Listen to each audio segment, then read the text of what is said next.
Et je m'apprêtais à chanter. Les baleines chantent d'ailleurs, je suis pas le seul, hein, les baleines chantent et les oiseaux chantent. Alors le mot chant, c'est de répéter, en fait, il y a différentes notes qu'on va répéter en boucle. Hein, d'accord, c'est la structure d'un chant, c'est de faire un leitmotiv, c'est-à-dire de prendre quelques notes et puis de les répéter systématiquement tout au long de la chanson.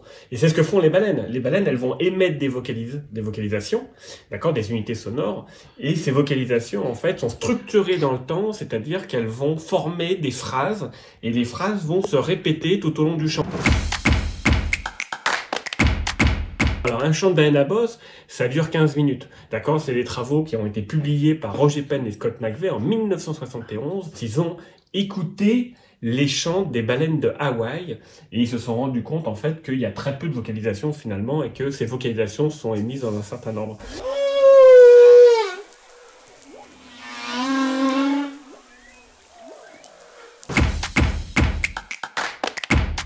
Ce qui est intéressant de voir, c'est qu'en fait, les mâles qui chantent, en fait, vont s'influencer les uns les autres dans un océan. On parle de dialectes régionaux. C'est-à-dire qu'une baleine de Madagascar, par exemple, qui est dans l'océan Indien, va évidemment chanter aussi, mais va pas faire du tout les mêmes chants qu'à Hawaï. Par exemple, la simple raison, c'est qu'ils s'entendent pas, ils sont trop loin.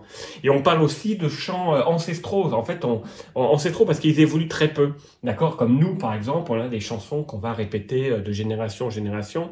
Donc on peut dire que c'est la base, par exemple, de notre culture musicale.